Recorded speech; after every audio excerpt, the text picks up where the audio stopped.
Հայաստանի Հանրապետությունը թևակողում է պատմության նոր փուլ, Փաշինյանի ձևակերպմամբ 4-րդ հանրապետություն, որը հիմնված է խաղաղության տրամաբանության վրա։ Իրական Հայաստանի գաղափարախոսությունը ըստ Փաշինյանի դարձել է պաշտոնական գաղափարախոսություն։ Վարչապետը հստակ գիտի 3-րդ և 4-րդ հանրապետությունների տարբերությունը։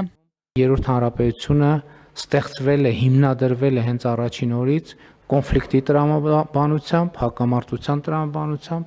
4-րդ հանրապետությունը ձևավորվել է խաղաղության տրամաբանությամբ, 3-րդ հանրապետությունը 1990 թվականին իր հռչակումով ըստ էության արձանագրել է, որ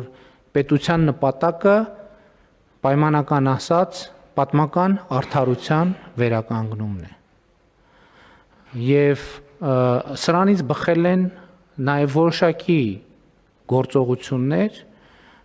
և ըստ էության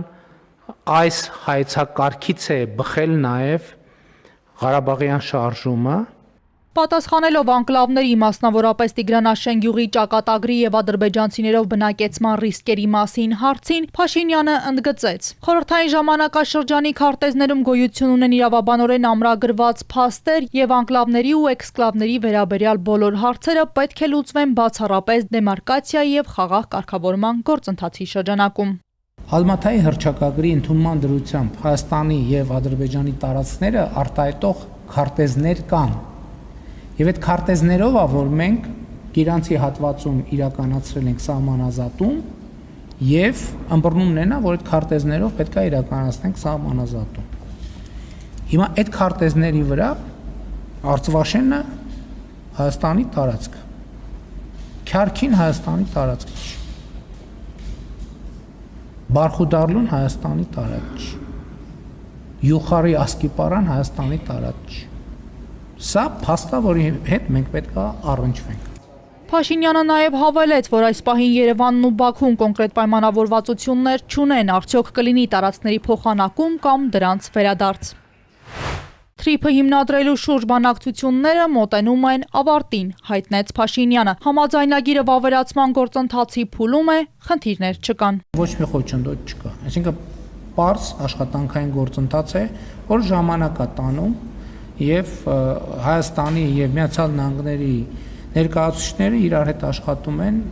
Չնայած Բաքվի հայտարարություններին ու պահանջներին, Փաշինյանը Ադրբեջանի հետ խաղաղության գործընթացում էլ խոչընդոտներ չի տեսնում։ Ասում է, այն արդեն հաստատված է, համաձայնագրի ստորագրման համար աշխատանքները շարունակվում են։ Իրադրությունն այն է, որ խաղաղությունը կա, տեղում է։ Ուրիշ բան խաղաղության, ինչպես նախկինում ասել եմ, ինստիտուցիոնալացման ուղղությամբ պետք է քայլեր ձեռնարկենք և տրիպն էլ է խաղաղության ինստիտուցիոնալացման քայլերից, որովհետև երբ որ ճանապարհները բացվեն և տեղի ունենա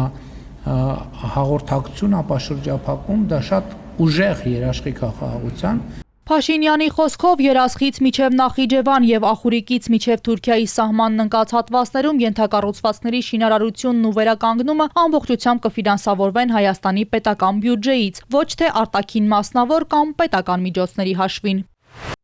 Ընդամենը մեկ շաբաթ առաջ Նիկոլ Փաշինյանը խոստովանեց, որ արտահանման դիվերսիֆիկացման ուղղությամբ իշխանության փորձերը սպասված արդյունքին չեն հասել։ Հիմա հայտարարեց, եթե նույնիսկ ռուսական շուկան 100%-ով բացվի, միևնույնն է կշարունակեն դիվերսիֆիկացման գործընթացը։